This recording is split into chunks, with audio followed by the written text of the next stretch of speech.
Photo తీసి పెట్టారు అట్లే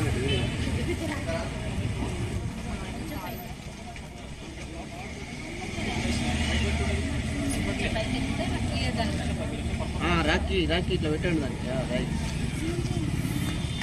తెలంగాణ సీఎం రేవంత్ రెడ్డికి గురుకుల అభ్యర్థులు వినూత్న నిరసన తెలిపారు. సీఎం ఇంటి దగ్గరకు చేరుకున్న అభ్యర్థులు సీఎంకు రాఖీ పండుగ శుభాకాంక్షలతో పాటు నిరసన వ్యక్తం చేశారు. రేవంత్ అన్న మా గోడు విను అంటూ ఫ్లెక్సీలు ప్రదర్శించారు. మెరిట్ ఆధారంగా నియామకాలు జరపాలని కోరుతున్నారు. గత 3 నెలలుగా ఆందోళన చేస్తున్నామంటున్నారు గురుకుల అభ్యర్థులు.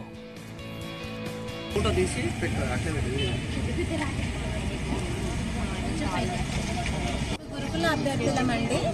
మేము గత ఫిబ్రవరి నుంచి 1:2 సెలెక్ట్ అయ్యాము. ఫిబ్రవరి నుంచి గురుకులాలు డిసెండింగ్ ఆర్డర్ ఫాలో కాకపోవడం వల్ల సీఎం రేవంత్ రెడ్డి అన్నని వినిపించుకోవడానికి ఇక్కడికి వచ్చాము. నిన్న న్యూస్లో పెద్దన్న నీకు అండగా ఉంటామని చెప్పారు కాబట్టి మేము వచ్చాము. ఈరోజు రాఖీ పండుగ సందర్భంగా రాఖీ కట్టడానికి వచ్చాము. అన్న ఒకటే మాట చెప్తున్నాము, అందరూ ఆ తెలంగాణ ఆడపడుచులకు మీరే పెద్దన్న అని చెప్పారు కాబట్టి గురుకులాలో డౌన్ మెరిట్ లిస్టు ఇవ్వాలని కోరుకుంటూ మీకు రాఖీ కట్టడానికి ఇక్కడికి వచ్చాము.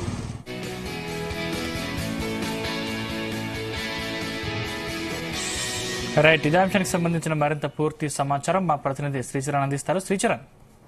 సందీప్, ముఖ్యమంత్రి రేవంత్ రెడ్డి ఇంటి దగ్గర గురుకుల అభ్యర్థులు వినూత్న నిరసన చేపట్టారు. కొద్దిసేపటి కిందట రాఖీ పండుగ సందర్భంగా రేవంత్ అన్న మా గోడు విను అంటూ కూడా ఫ్లెక్సీలతో కూడా వినూత్నంగా వాళ్ళు నిరసన తెలుపుతున్నారు. మెరిట్ ఆధారంగా నియామకాలు జరపాలని కూడా ముఖ్యమంత్రి రేవంత్ రెడ్డికి వినతి చేస్తున్నారు. గత 3 నెలలుగా ఆందోళన చేస్తున్న గురుకుల అభ్యర్థులు జూన్ లో కూడా 2 నెలల కింద కూడా వాళ్ళు నిరసన తెలిపారు. అదే ముఖ్యమంత్రి రేవంత్ రెడ్డి ఇంటి దగ్గర. అయితే వాళ్ళు ఒక ఉత్తరం కూడా రాశారు. ముఖ్యమంత్రి రేవంత్ రెడ్డికి దాదాపు ఒక 18 మంది కలిసి కూడా ఒక లేఖ రాశారు ముఖ్యమంత్రి రేవంత్ రెడ్డికి.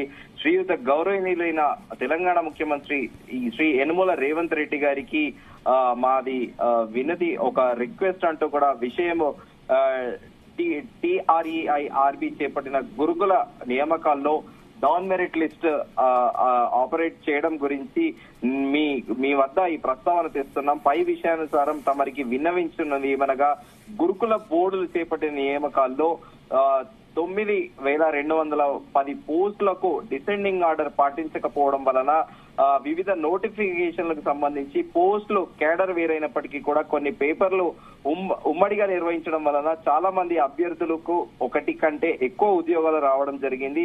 ప్రస్తుతం ఒక్క ఉద్యోగం కంటే ఎక్కువ ఉద్యోగాలకు ఎంపికైన అభ్యర్థులు వాళ్ళకు నచ్చినటువంటి ఒక్క ఉద్యోగంలో మాత్రమే చేరడం జరిగింది. వాళ్ళకి ఇష్టం లేనటువంటి ఉద్యోగాలు వదిలి వేయడం చేరకపోవడం వలన సుమారుగా 2,500 పోస్టు భర్తీ కాకుండా మిగిలిపోయే పరిస్థితి ఏర్పడింది.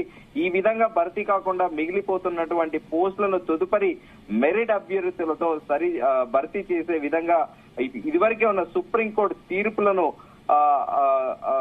తీర్పులను ఆధారంగా చేసుకొని ప్రస్తుతం తెలంగాణ హైకోర్టు మార్చి నెలలో మధ్యంతర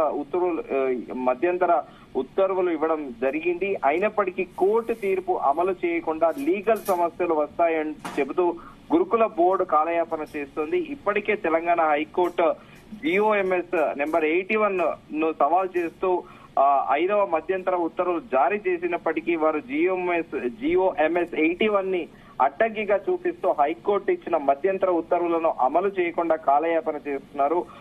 గతంలో TS transport, TS SPDCL, TS NPDCL నిర్వహించిన వివిధ నోటిఫికేషన్లలో ప్రస్తుతం గురుకులాలలో ఏర్పడుతున్నట్లుగానే భారీ సంఖ్యలో ఖాళీలు ఏర్పడితే ప్రమాదం ఉన్నప్పుడు నిరుద్యోగులు నష్టపోకుండా ఉండడం కోసము GOMS 81 అమలు చేయకుండా 1 టైం రిలాక్సేషన్ కల్పించి పోస్టులు మిగిలిపోకుండా డౌన్ మెరిట్ ఆపరేట్ చేసి నెక్స్ట్ మెరిట్ అభ్యర్థులను ఎంపిక చేయడం జరిగింది.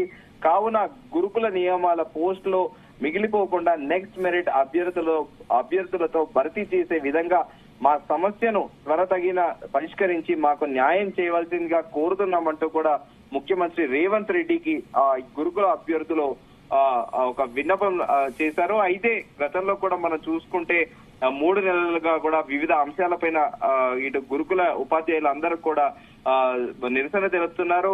కొన్ని అంశాలు కూడా కాంట్రవర్సీగా ఉన్నాయి. నైట్ డ్యూటీపై గురుకులాలలో రచ్చ కూడా జరిగింది. ఉపాధ్యాయులు అధికారుల నడుమ వివాదము. అయితే గురుకులాలలో నైట్ డ్యూటీ అంశం చాలా వివాదాస్పదమైంది.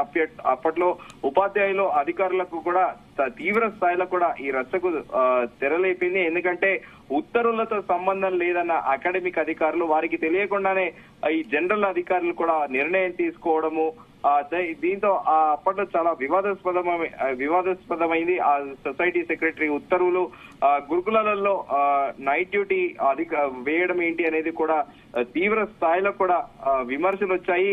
అయితే విద్యార్థులలో మానసిక ఒత్తిడిని నివారించి ఆత్మహత్యలు నిరోధించాలనే చర్యల్లో భాగంగా నైట్ డ్యూటీ టీచర్ల సంఖ్యను 2 నుంచి 4కు పెంచుతూ కూడా గురుకుల ప్రిన్సిపల్ ఆర్సీఓలకు గురుకుల సొసైటీ సెక్రటరీ అధికారి ప్రత్యేకమైన ఉత్తర్వులు జారీ చేశారు. రెగ్యులర్ టీచర్లు అందుబాటులో లేకపోతే పార్ట్ టైం టీచర్లను వినియోగించుకోవాలని, ప్రిన్సిపాల్ ఖచ్చితంగా గురుకులంలోనే ఉండాలని, నైట్ డ్యూటీ టీచర్లు రాత్రంతా మేల్కొని విద్యార్థుల కదలికను గమనిస్తూ పర్యవేక్షించాలని ఆ ఉత్తర్వుల్లో పేర్కొన్నారు. ఇది అప్పట్లో కూడా చాలా పెద్ద ఎత్తున కూడా దుమారం రేగింది. ఇలా ఇటీవల కాలంలో కూడా తరచుగా ఇటు గురుకుల ఉపాధ్యాయులు గాని గురుకుల స్కూళ్లకు సంబంధించి చాలా వివాదాస్పదం రేగుతోంది. అయితే జూన్ 24వ తేదీన కూడా గురుకుల ఉపాధ్యాయుల పోస్టుల భర్తీ చేయాలని, బ్లాక్ లాగుల్ని భర్తీ చేయాలని డిమాండ్ చేస్తూ కూడా తెలంగాణ గురుకుల ఉపాధ్యాయ అభ్యర్థుల ముఖ్యమంత్రి రేవంత్ రెడ్డి ఇంటి వద్ద కూడా నిరసన చేపట్టారు. దీనిపైన కూడా మాజీ మంత్రి హరీష్ రావు ఎక్స్ వేదికగా కూడా ఆయన అదే రోజు కూడా నిరసనను తెలియజేశారు. రాజకీయాలకు అతీతంగా నడుస్తున్న ప్రజాప్రభుత్వానికి గురుకుల ఉపాధ్యాయ పోస్టులు అభ్యర్థుల బాధలు చూడకపోవడం బాధాకరమని కూడా ఆయన అప్పట్లో ఎక్స్ వేదికగా కూడా ప్రస్తావించిన విషయం తెలిసిందే. అభ్యర్థులు మంత్రులకు అధికారులకు ఎన్నిసార్లు విజ్ఞప్తి చేసినా సీఎం ఇంటి ముందు మోకాళ్లపై నిలబడి వేడుకున్న అభ్యర్థుల రోదలను మిన్నంటడం బాధాకరం. అసలు ముఖ్యమంత్రి రేవంత్ రెడ్డి ఎందుకు వారి గోడు పట్టించుకోవడం లేదు అంటూ కూడా మాజీ మంత్రి హరీష్ రావు కూడా ఎక్స్ వేదికగా కూడా పోస్ట్ చేసిన విషయం తెలిసిందే. అయితే గురుకులాలను రెసిడెన్షియల్ పాఠశాలను స్థాపించినందుకు బీఆర్ఎస్ ప్రభుత్వం గతంలో ఇది స్టార్ట్ చేసిందని, సో బేసిక్ గా లక్ష్యం ఏంటంటే పెద్ద సంఖ్యలో గురుకులాలలో స్థాపించింది పేద వెనుకబడిన బలహీన వర్గాల విద్యార్థుల గురించే ఇది గురుకులాలు స్థాపించామని, ఉపాధ్యాయుల కొరతను తొలగించి విద్యా ప్రమాణాలను పెంచేందుకు గత బీఆర్ఎస్ ప్రభుత్వం రాష్ట్ర వ్యాప్తంగా గురుకులాల్లో దాదాపు 9,210 ఉపాధ్యాయుల పోస్టుకి భర్తీకి శ్రీకారం చుట్టింది అని కూడా హరీష్ రావు పేర్కొన్నారు. అయితే ఇలా గడిచిన కొద్ది రోజులుగా కూడా ఈ గురుకులాలు అనేది చాలా సమస్యాత్మకంగా మారింది. వాళ్ళు వినూత్నంగా కూడా ప్రొటెస్ట్ చేస్తున్నారు. గతంలో తీన్మార్ మల్లన్న ఎమ్మెల్సీ ముందు కూడా మోకాళ్ల పైన కూర్చొని కూడా వాళ్ళు నిరసన వ్యక్తం చేశారు. తాజాగా ఈ రోజు ముఖ్యమంత్రి రేవంత్ రెడ్డి ఇంటి ముందట కూడా రాఖీ పండుగ సందర్భంగా రేవంత్ అన్న మా సమస్యలు పరిష్కరించండి అంటూ కూడా ముఖ్యమంత్రి నివాసం దగ్గర కూడా వాళ్ళు ప్రస్తుతము అక్కడ నిరసన వ్యక్తం చేస్తున్నారు. మెరిట్ ఆధారంగా నియామకాలు జరపాలని కూడా ముఖ్యమంత్రికి వాళ్ళు వినతి పత్రం కూడా ఇచ్చారు. Sandeep, right, thank you Sricharan.